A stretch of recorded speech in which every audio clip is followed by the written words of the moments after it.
Video like जरूर कर लीजिए और ऐसे वीडियो लगातार फ्री में पाने के लिए चैनल को तुरंत सब्सक्राइब कर लीजिए और बेल आइकन को जरूर टैप कर लीजिए ताकि आगे भी सारे वीडियो आपको मिलते रहे। यूट्यूब में फॉलो करते हैं तो प्लीज ये वाला फ्री टेलीग्राम चैनल जरूर ज्वाइन कर लीजिएगा। सारे नोटिफिकेशन सारे अपडेट यहीं पे आते हैं, ध्यान रखिए। फर्स्ट क्वेश्चन में वनस्पति के प्रकार हैं और इनको मैच करना है प्रमुख वृक्षों से, जैसे कि उष्णकटिबंधीय सदाबहार वन है, शुष्क कटीली वनस्पति, शुष्क पर्णपाती वनस्पति और मरुस्थली वनस्पति है। इनको मैच करेंगे इनके अनुसार जो मेजर ट्रीज हैं। सबसे पहला देखते हैं उष्णकटिबंधीय सदाबहार वनस्पति, इसको बोलते हैं ट्रॉपिकल एवरग्रीन वेजिटेशन। इसका एग्जाम्पल हो जाएगा ऑबनूस और महोगनी। तो ऑबनूस और महोगनी हो गया। सेकंड देखते हैं ड्राई थॉर्नी वेजिटेशन, इसमें आएगा पलास। फिर है ड्राई डेसिडुअस वेजिटेशन, इसमें नीम आता है। अगला आ जाएगा डिजर्ट वेजिटेशन, इसमें बबूल आ जाएगा। 1 2 3 4 करेक्ट आंसर ऑप्शन है। 52nd क्वेश्चन देखिए, सही विकल्प चुनना। पहला गोविंद वल्लभ पंत राष्ट्रीय हिमालय पर्यावरण संस्थान देहरादून में है। सेकंड है जवाहरलाल नेहरू उष्णकटिबंधीय वनस्पति बागान और अनुसंधान संस्थान तिरुवनंतपुरम में है। थर्ड है भारतीय पारिस्थितिकी पर्यावरण संस्थान नई दिल्ली में। और फोर्थ है केंद्रीय समुद्री मत्स्यिकी एवं इंजीनियरिंग प्रशिक्षण संस्थान कोच्चि में है। राइट आंसर होगा ऑप्शन सी। केवल पहला गलत है, बाकी सारे सही हैं, क्योंकि गोविंद वल्लभ पंत राष्ट्रीय हिमालय पर्यावरण संस्थान अल्मोड़ा उत्तराखंड में है, ना कि यहाँ पर देहरादून गलत दिया गया है। 53rd क्वेश्चन में राज्य और उनकी जो शिफ्टिंग कल्टीवेशन है उनके अनुसार मैच करेंगे। मेघालय का पामलू है, मणिपुर का बोगमा, झारखंड का कुरुआ और उड़ीसा का पामाडावी। इसका राइट आंसर होगा ऑप्शन बी। थर्ड और फोर्थ करेक्ट है। मेघालय का बोगमा है और मणिपुर का पामलू, बाकी सारे सही हैं। 54th क्वेश्चन में निम्नलिखित में से कौन से राज्य केंद्र शासित प्रदेश हैं जिसमें किसाऊ बांध परियोजना इससे लाभ मिल रहा है? पंजाब, हरियाणा, राजस्थान, यूपी और हिमाचल प्रदेश। राइट आंसर होगा इसमें हरियाणा, राजस्थान, उत्तर प्रदेश और हिमाचल प्रदेश है। ऑप्शन सी करेक्ट है। 55th क्वेश्चन में है कृष्णा नदी जल विवाद किन राज्यों के बीच है? तेलंगाना, आंध्र प्रदेश, कर्नाटक और Maharashtra. Right answer option D इन सभी के बीच है। 56 क्वेश्चन में सही विकल्प चुनना। पहला साइप्रस और इजराइल के बीच विशेष आर्थिक क्षेत्र सीमा 25 फरवरी 2011 को लागू हुई थी। सेकंड है ऑस्ट्रेलियाई भूवैज्ञानिक सेवा ने नेवाडो डेल रुइस ज्वालामुखी की ज्वालामुखी गतिविधियों के कारण ऑस्ट्रेलिया में 30 मार्च 2023 को चेतावनी जारी की थी। Right answer option B. केवल पहला सही है, दूसरा गलत है, क्योंकि यहाँ पर क्या गलत है, तो यहाँ पर कोलंबियाई भूवैज्ञानिक सेवा ने, ठीक है, यहाँ पर जो ऑस्ट्रेलियाई दिया गया था वो गलत है, बाकी सब सही है। 57 क्वेश्चन में गलत विकल्प को चुनना है। पहले सारे विकल्प देखिए। पहला है चाबहार बंदरगाह दक्षिण पूर्वी ईरान में ओमान की खाड़ी के पास सिस्तान और बलूचिस्तान प्रांत में स्थित है। सेकंड है चाबहार बंदरगाह पर भारत मध्य एशिया संयुक्त कार्य समूह की पहली बैठक 12 से 13 सितंबर 2023 तक मुंबई में आयोजित की गई थी। इनमें से जो गलत विकल्प है वो हो जाएगा ऑप्शन है। सेकंड स्टेटमेंट गलत है, पहला सही है। सेकंड में गलती क्या है, तो यहाँ पर जो मुंबई में बैठक हुई थी उसका आयोजन गलत दिया गया है। यहाँ पर वो 12 से 13 अप्रैल होगा, ना कि सितंबर होगा। 58 क्वेश्चन देखिए, किस प्रकार का मैदान 2 से अधिक देशों के क्षेत्रफल में फैला हुआ है?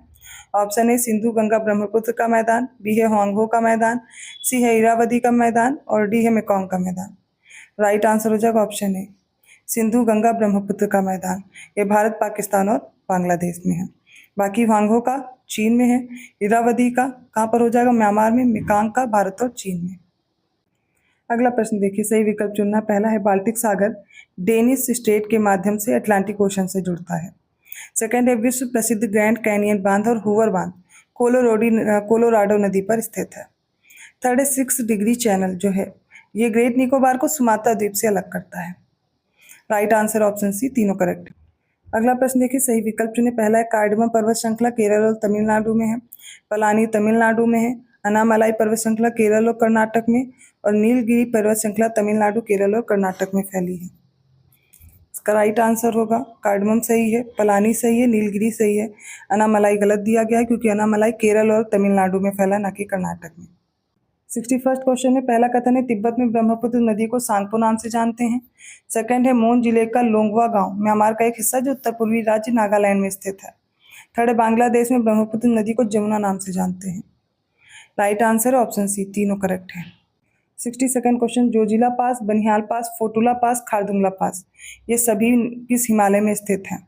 ऑप्शन ए दार्जिलिंग और सिक्किम हिमालय, बी हिमाचल और उत्तराखंड हिमालय, सी कश्मीर और उत्तर पश्चिम हिमालय और डी इनमें से कोई नहीं। राइट आंसर हो जाएगा ऑप्शन सी, इसमें कश्मीर और उत्तर पश्चिम हिमालय में स्थित है जोजिला, बनिहाल, फोटुला, खारदुंगला, ये सारे पासेस हैं। 63 देखिए, पहला कथन है मूल संविधान के हिंदी संस्करण का जो सुलेख है वसंत कृष्ण वैद्य द्वारा संचालित किया गया था। सेकेंड है 2011 के 96वें संशोधन अधिनियम द्वारा उड़िया का नाम बदला गया और ओडिया कर दिया गया था। राइट आंसर ऑप्शन डी, दोनों करेक्ट हैं। 64 क्वेश्चन देखिए, पहला हृदयनाथ कुंजरू ने भारत के आपातकालीन प्रावधानों को राज्यों की वित्तीय स्वायत्तता पर खतरा बताया था। सेकंड है आर्टिकल 53 क्लॉज 1 के अनुसार संघ की जो कार्यकारी शक्ति है राष्ट्रपति में निहित है। सेकंड है आर्टिकल 53 क्लॉज 2 के अनुसार राष्ट्रपति भारत के रक्षा बलों का सर्वोच्च कमांडर होगा। राइट आंसर ऑप्शन सी, तीनों करेक्ट है। 65 क्वेश्चन में पहला सर्वप्रथम 1922 में सिविल सेवा परीक्षा लंदन और इलाहाबाद में एक साथ आयोजित की गई थी। सेकंड है 1926 में ली कमीशन के सुझाव पर पहली बार केंद्रीय लोक सेवा आयोग के रूप में लोक सेवा आयोग की स्थापना की गई थी। थर्ड है भारत सरकार अधिनियम 1935 के अंतर्गत केंद्रीय लोक सेवा आयोग का नाम बदला गया और संघीय लोक सेवा आयोग कर दिया गया। राइट आंसर ऑप्शन सी, तीनों करेक्ट। 66 क्वेश्चन देखिए, पहला ग्राम पंचायत का कार्यकाल 5 साल होता है। सेकंड है प्रत्येक 1000 जनसंख्या पर ग्राम पंचायत होगी। थर्ड है सरपंच ग्राम पंचायत का मुखिया होता है। फोर्थ है एक ग्राम पंचायत में एक से अधिक गांव भी हो सकते हैं। और फिफ्थ है ग्राम पंचायत को अधिकतम 20 वार्डों में विभाजित किया जा सकता है। राइट आंसर ऑप्शन डी, सारे स्टेटमेंट करेक्ट है। 67 क्वेश्चन, पहला ग्राम सभा की आम बैठकें वर्ष में 2 बार आयोजित होती हैं। सेकंड, एक ग्राम सभा में केवल एक ग्राम पंचायत होगी। थर्ड, पंचायत सदस्य ग्राम प्रधान या उप प्रधान चुने जाने के लिए न्यूनतम आयु जो है वो 21 वर्ष है। और फोर्थ है मेयर और सभासदों का चुनाव 5 वर्ष के लिए प्रत्यक्ष रीति से होता है। इसका भी राइट आंसर ऑप्शन डी, सारे स्टेटमेंट करेक्ट। अब इस प्रश्न में देखिए, पहला कथन है 1834 में मैकाले की अध्यक्षता में भारत का प्रथम विधि आयोग गठित हुआ। सेकेंड है 1833 का चार्टर अधिनियम आया जिसके तहत गवर्नर जनरल की परिषद में एक कानूनी सदस्य को चौथे सदस्य के रूप में शामिल किया गया था। राइट आंसर होगा ऑप्शन डी, दोनों करेक्ट हैं। 69 क्वेश्चन देखिए, सही विकल्प चुनना पहला आर्टिकल 58, इसके अनुसार राज्य विधानमंडल के ऊपरी सदन विधान परिषद के सदस्य राष्ट्रपति के चुनाव में मतदान नहीं कर सकते हैं। सेकेंड है नीलम संजीव रेड्डी भारत में सर्वसम्मति से चुने जाने वाले एकमात्र व्यक्ति थे। थर्ड क्या है, भारतीय संविधान की 10वीं अनुसूची दल बदलने वाले सदस्यों की अयोग्यता संबंधी प्रावधानों को परिभाषित करती है जिसे दल बदल विरोधी कानून कहते हैं। कौन सा विकल्प सही है ये बताना है। राइट आंसर होगा ऑप्शन बी। सेकंड और थर्ड गलत है। अब आप लोग सोच रहे होंगे पहला क्यों गलत कर दिया, क्योंकि विधान परिषद के सदस्य तो नहीं भाग लेते निर्वाचन में। तो देखिए यहाँ पर आर्टिकल 54 के अनुसार है, 58 नहीं है, तो आर्टिकल भी ध्यान रखिए। अगला प्रश्न देखिए, पहला अनुच्छेद 371 झा के अंतर्गत गोवा राज्य को विशेष उपबंध दिए गए हैं। सेकेंड है आर्टिकल 371 ना, जिसको ओ बोल रहे हैं, इसमें कर्नाटक राज्य के संबंध में है। आर्टिकल 370 के अंतर्गत जम्मू और कश्मीर है। आर्टिकल 371 में महाराष्ट्र और गुजरात के संबंध में विशेष प्रावधान है। राइट आंसर ऑप्शन डी, सारे करेक्ट है। अब इस प्रश्न में बताना है कौन सा विकल्प गलत है। पहला देखिए, 12वां संविधान संशोधन आया 1962 में जिसके अंतर्गत गोवा और दमन और दीव को भारतीय संघ में शामिल किया गया। सेकंड है कि 24वां संशोधन अधिनियम 1971 में, इसमें राष्ट्रपति के लिए संवैधानिक संशोधन विधेयकों पर अपनी सहमति देना अनिवार्य कर दिया गया। फिर 1975 के 39th कॉन्स्टिट्यूशनल अमेंडमेंट के तहत राष्ट्रपति, उपराष्ट्रपति, प्रधानमंत्री, लोकसभा अध्यक्ष से संबंधित अगर कोई विवाद होगा तो न्यायालय के अधिकार क्षेत्र से बाहर रखा गया था। इसका और ऑप्शन डी में से कोई भी गलत नहीं है। राइट आंसर होगा ऑप्शन डी, कोई भी गलत कथन नहीं है, सारे सही हैं। तो इस ऑप्शन सी में ये भी जान लीजिए, अगर ये अधिकार क्षेत्र न्यायालय से बाहर है तो ये किसके द्वारा होगा, तो इन सबका निर्धारण संसद द्वारा निर्धारित प्राधिकरण के द्वारा किया जाएगा। 72nd क्वेश्चन देखिए, पहला 44वां संशोधन अधिनियम आया 1978 में। इसके तहत आर्टिकल 20 और आर्टिकल 21 इनके द्वारा प्रदत्त मौलिक अधिकारों को राष्ट्रीय आपातकाल के दौरान निलंबित नहीं किया जाएगा। सेकेंड जो 42nd अमेंडमेंट हुआ 1976 का, इसमें मंत्रिमंडल की सलाह लेने के लिए राष्ट्रपति की बाध्यता दी गई है। और थर्ड 65th कॉन्स्टिट्यूशनल अमेंडमेंट हुआ 1990 में, राष्ट्रीय अनुसूचित जाति और जनजाति जो है इस आयोग में विशेष अधिकारी के स्थान पर बहुसदस्यीय प्रणाली का प्रावधान भी किया गया। राइट आंसर होगा ऑप्शन सी, तीनों करेक्ट है। 73rd क्वेश्चन देखिए, गलत विकल्प चुनना। पहला है यूएसए के संविधान से सर्वोच्च न्यायालय और उच्च न्यायालय इनके जो जज को हटाने का प्रावधान है वो दिया गया है। कनाडा के संविधान में अवशिष्ट शक्तियां केंद्र में निहित होंगी, ऐसा है। आयरलैंड के संविधान से आपातकालीन प्रावधान और प्रशासनिक विवरण लिए गए हैं। फ्रांस के संविधान से प्रस्तावना में स्वतंत्रता, समानता और बंधुत्व के आदर्श लिए गए हैं। राइट आंसर ऑप्शन सी गलत है, क्योंकि आपातकालीन प्रावधान और प्रशासनिक विवरण ये लिए गए 1935 के भारत शासन अधिनियम से। 74 क्वेश्चन देखिए, पहला केंद्रीय सतर्कता आयोग कार्मिक मंत्रालय के अंतर्गत, सेकंड भारत के महान्यायवादी विधि और न्याय मंत्रालय, थर्ड है वस्तु और सेवा कर परिषद वित्त मंत्रालय, फोर्थ है केंद्रीय समाज कल्याण बोर्ड, महिला बाल विकास मंत्रालय और राष्ट्रीय अनुसंधान एजेंसी गृह मंत्रालय के अंतर्गत। इनमें से कौन सा करेक्ट है? राइट आंसर ऑप्शन डी सारे करेक्ट है। 75 क्वेश्चन देखिए, कथनों पर विचार करें। राष्ट्रपति पद पर चुनाव के लिए न्यूनतम आयु 35 वर्ष, उपराष्ट्रपति पद के लिए चुनाव की न्यूनतम आयु 35 वर्ष, संसद सदस्य लोकसभा के रूप में चुनाव के लिए न्यूनतम आयु 25 वर्ष, राज्यसभा के लिए 30 वर्ष। सही दिए गए सारे के सारे ऑप्शन डी करेक्ट है। 76 देखिए, पहला विधानसभा का अध्यक्ष विधानसभा के उपाध्यक्ष को संबोधित करके अपना त्यागपत्र देता है। सेकंड, विधान परिषद का सभापति विधान परिषद के उपसभापति को संबोधित करके अपना त्यागपत्र देता है। थर्ड, उच्च न्यायालय के न्यायाधीश राष्ट्रपति को संबोधित करके अपना त्यागपत्र देते हैं। फोर्थ है, राज्यसभा का उपसभापति राज्यसभा के सभापति को संबोधित करके अपना त्यागपत्र देगा। सभी सही दिए गए, ऑप्शन डी करेक्ट है। 77 में दल का नाम और उनके संस्थापक दिए गए हैं। बीएसपी के काशीराम, बीजेपी के अटल बिहारी वाजपेयी और लाल कृष्ण आडवाणी। फिर कम्युनिस्ट पार्टी भारतीय कम्युनिस्ट पार्टी, इसके पूर्णो एगिटोक संगमा। फोर्थ है नेशनल पीपल्स पार्टी, मानवेंद्र नाथ रॉय। राइट आंसर होगा ऑप्शन है, फर्स्ट और सेकंड करेक्ट है, तीसरा और चौथा गलत होगा, क्योंकि आप इनमें याद रखेंगे भारतीय कम्युनिस्ट पार्टी बनी 26 दिसंबर 1925, ये मानवेंद्र नाथ रॉय द्वारा, नेशनल पीपल्स पार्टी पूर्णो एगिटोक संगमा के द्वारा। बाकी करेक्ट है। 78 में देखिए, आर्टिकल देखिए पहले। 79A में वस्तु और सेवा कर परिषद है। 62-63 में अंतर्राज्यीय परिषद के संबंध में उपबंध है। आर्टिकल 178 में विधानसभा का अध्यक्ष और उपाध्यक्ष है। आर्टिकल 124C इसमें संसद को कानून बनाने की शक्ति, और आर्टिकल 64 में उपराष्ट्रपति का राज्यसभा का पदेन सभापति होना। राइट आंसर ऑप्शन डी सारे करेक्ट है। 79 क्वेश्चन देखिए, केंद्रीय सड़क अनुसंधान संस्थान नई दिल्ली में है। केंद्रीय भैंस अनुसंधान संस्थान हिसार हरियाणा, औद्योगिक विज्ञान अनुसंधान संस्थान लखनऊ यूपी, केंद्रीय भारतीय भाषा संस्थान चेन्नई तमिलनाडु, केंद्रीय जूट प्रौद्योगिकी अनुसंधान संस्थान गुंटूर आंध्र प्रदेश। इसका राइट आंसर ऑप्शन है, फर्स्ट सेकंड थर्ड करेक्ट है, चौथा और पांचवा गलत है, क्योंकि केंद्रीय भारतीय भाषा संस्थान है मैसूर कर्नाटक में, और केंद्रीय जूट प्रौद्योगिकी अनुसंधान संस्थान है कोलकाता पश्चिम बंगाल में। अगला प्रश्न देखिए, सही विकल्प चुने। पहला, हाल ही में जारी हेनले पासपोर्ट इंडेक्स 2024 में सिंगापुर को फर्स्ट प्लेस दिया गया है।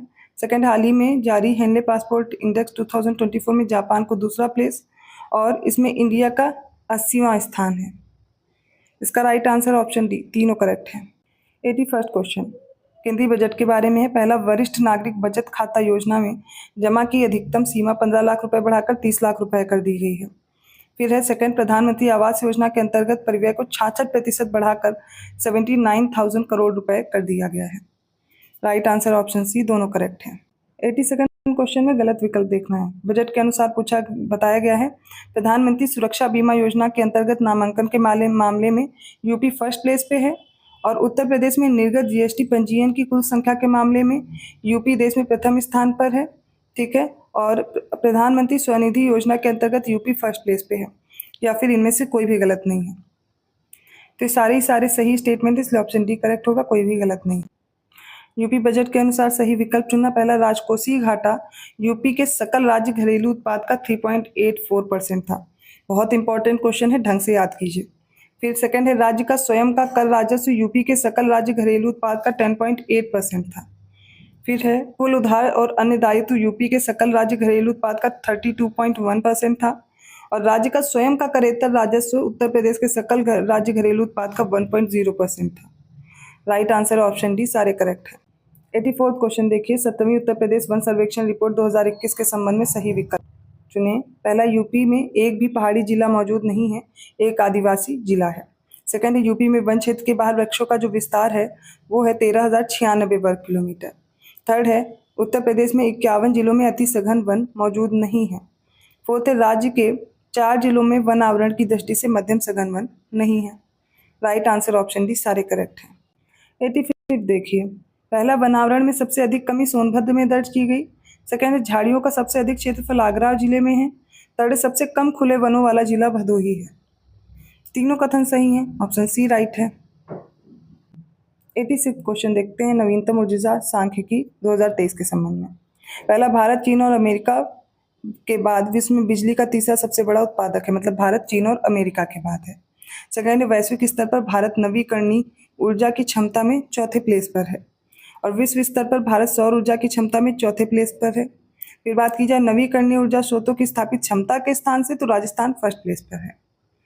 राइट आंसर ऑप्शन डी सारे करेक्ट है। 87 क्वेश्चन देखिए भारतीय वन स्थिति रिपोर्ट के बारे में। पहला, कार्बन स्टॉक के मामले में अरुणाचल प्रदेश फर्स्ट प्लेस पर है और प्रति हेक्टेयर कार्बन स्टॉक के मामले में जम्मू कश्मीर देश में पहले स्थान पर है। राइट आंसर है ऑप्शन सी, दोनों करेक्ट है। 88 क्वेश्चन देखिए, पहला, राज्यों की दृष्टि से भारत में प्राकृतिक गैस के उत्पादन में असम फर्स्ट प्लेस पर है। सेकेंड, भारत में अभ्रक के उत्पादन में आंध्र प्रदेश पहले प्लेस पर है। क्वार्ट्ज के प्रोडक्शन में राजस्थान फर्स्ट है और निकल के प्रोडक्शन में इसमें रिजर्व की बात की जा रही है, प्रोडक्शन नहीं भंडार, ओडिशा फर्स्ट प्लेस पर है। राइट आंसर ऑप्शन डी सारे स्टेटमेंट करेक्ट है। 89 क्वेश्चन, पहला, भारत में तंबाकू उत्पादन में गुजरात फर्स्ट प्लेस पर है। कदन के उत्पादन में इसमें कौन आ जाएगा, कदन मतलब मिलेट्स, कर्नाटक फर्स्ट प्लेस पर है। रागी का सबसे बड़ा प्रोड्यूसर कर्नाटक है और जूट और मेस्ता में सबसे बड़ा प्रोड्यूसर वेस्ट बंगाल है। राइट आंसर ऑप्शन डी सारे करेक्ट है। अगला प्रश्न देखिए, सही विकल्प चुनना है। पहला, आर्थिक समीक्षा 2024 के अनुसार 1970 के दशक में भारतीय रुपए का 57% का तीव्र अवमूल्यन देखा गया था, डी वैल्यूएशन देखा गया। सेकंड है, आर्थिक समीक्षा 2024 के अनुसार 1950 से 1980 की अवधि को आयात प्रतिस्थापन, निर्यात सब्सिडी और प्रौद्योगिकी और निवेश सहयोग पर कड़े प्रतिबंधों की विशेषता दी गई थी। राइट आंसर ऑप्शन सी, दोनों करेक्ट है। 91 क्वेश्चन, सही विकल्प चुनना। पहला, स्वच्छ सर्वेक्षण 2023 के अनुसार यूपी भारत का 9th सबसे स्वच्छ राज्य है और हाल ही में जारी SOIC.in की रिपोर्ट के मुताबिक देश की GDP में 9.2% हिस्सेदारी के साथ यूपी भारत की दूसरी सबसे बड़ी अर्थव्यवस्था बनकर उभरा है। राइट आंसर ऑप्शन सी, दोनों करेक्ट है। 92nd क्वेश्चन में गलत विकल्प चुनना है। पहला, यूपी 2022 में लगातार वर्ष ई प्रोसिक्यूशन पोर्टल के माध्यम से मामलों को निपटान और प्रविष्टि की सबसे अधिक संख्या के लिए शीर्ष स्थान हासिल कर रहा है। बी है, यूपी देश के पहले अमृत सरोवर का घर बन गया है जिसका उद्घाटन रामपुर जिले में किया गया है। सी है, जेवर में बन रहे अंतर्राष्ट्रीय हवाई अड्डे के पूरा होने पर यूपी 5 अंतर्राष्ट्रीय हवाई अड्डों वाला देश बन जाएगा। डी है, इनमें से कोई भी कथन गलत नहीं है। राइट आंसर ऑप्शन डी, कोई भी कथन गलत नहीं है। चलिए 93rd क्वेश्चन देखते हैं। राष्ट्रीय अपराध रिकॉर्ड ब्यूरो की नवीनतम रिपोर्ट के अनुसार 2022 में देश में महिलाओं के विरुद्ध अपराधों में सर्वाधिक सजा देने के मामले में यूपी किस नंबर पर है, 3rd, 2nd, 4th या इनमें से कोई नहीं। तो इसका राइट आंसर हो जाएगा ऑप्शन डी, इनमें से कोई भी नहीं, क्योंकि पहले स्थान पर है, फर्स्ट प्लेस होगा। ऑप्शन डी कोई नहीं।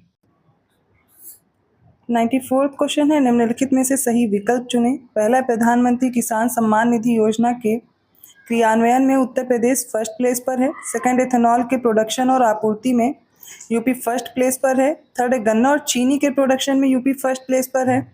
और फोर्थ है, घरेलू पर्यटकों की संख्या की दृष्टि से यूपी वर्ष 2022 में सर्वाधिक पर्यटक आगमन वाला राज्य है। इसका राइट आंसर होगा ऑप्शन डी, सारे स्टेटमेंट करेक्ट है। 95th क्वेश्चन है, पहला, सर्वाधिक जनसंख्या वाले अगर 4 जिलों की बात करें तो प्रयागराज, मुरादाबाद, गाजियाबाद और आजमगढ़ है। सर्वाधिक 10 की जनसंख्या वृद्धि दर वाले 4 जिले गौतम बुद्ध नगर, गाजियाबाद, श्रावस्ती और बहराइच है। राइट आंसर हो जाएगा ऑप्शन सी, दोनों करेक्ट है। 96th क्वेश्चन देखिए, यूपी बजट 2024-25 में संबंध में सही विकल्प चुनना है। योजनाएं हैं और उनका आवंटन है। सबसे पहले देखिए, सर्व शिक्षा अभियान के लिए 21,310 करोड़ रुपए, जल जीवन मिशन के लिए 22,000 करोड़ रुपए, मनरेगा के लिए 5,060 करोड़ रुपए। इसका राइट आंसर होगा ऑप्शन सी, तीनों करेक्ट है। 97th क्वेश्चन देखिए, यूपी बजट 2024-25 के अनुसार सही विकल्प चुनना है।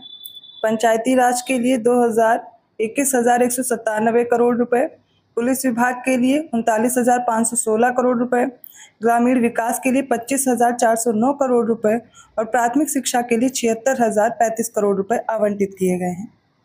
इसका राइट होगा answer option D. UP budget 2024-25 के संबंध में सही विकल्प चुने। पहला है, प्रधानमंत्री मुद्रा योजना के क्रियान्वयन में यूपी फर्स्ट प्लेस पर है। सेकेंड है, प्रधानमंत्री जनधन योजना के क्रियान्वयन में यूपी फर्स्ट प्लेस पर है। इसका राइट आंसर होगा ऑप्शन सी, दोनों करेक्ट। 99th क्वेश्चन देखिए, एक तरफ अंतर्राष्ट्रीय संगठन है, दूसरी तरफ मुख्यालय है, तो पहला अंतर्राष्ट्रीय नागरिक उड्डयन संगठन Montreal, International Organization for Migration, International Court of Justice और न्यू डेवलपमेंट बैंक। अब इनके जो मुख्यालय हैं, हेडक्वार्टर्स हैं, मॉन्ट्रियल, जिनेवा, शंघाई और हेग दिए गए हैं। इनसे मैच करेंगे। सबसे पहले देखिए जो इंटरनेशनल सिविल एविएशन ऑर्गेनाइजेशन है, अंतर्राष्ट्रीय नागरिक उड्डयन संगठन, ये 1947 में इस्टेब्लिश हुआ और ये मॉन्ट्रियल कनाडा में है।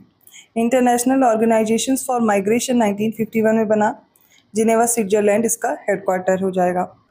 इंटरनेशनल कोर्ट ऑफ जस्टिस 1945 में हेग, नीदरलैंड और न्यू डेवलपमेंट बैंक है शंघाई, चीन। राइट आंसर हो जाएगा ऑप्शन यहाँ पर बी। अगला प्रश्न देखिए, पहला चिदम्बरम सुब्रमण्यम को हरित क्रांति के राजनैतिक जनक के रूप में जाना जाता है। सेकेंड है, राष्ट्रीय विकास परिषद का गठन 6 अगस्त 1952 में किया गया था और इसका मुख्य कार्य 5 वर्षीय योजनाओं को मंजूरी देना था। थर्ड है, 29 जून को पीसी महालनोबिस के जन्म दिवस के अवसर पर प्रतिवर्ष राष्ट्रीय सांख्यिकी दिवस मनाया जाता है। तीनों स्टेटमेंट करेक्ट है, इसलिए ऑप्शन सी राइट होगा।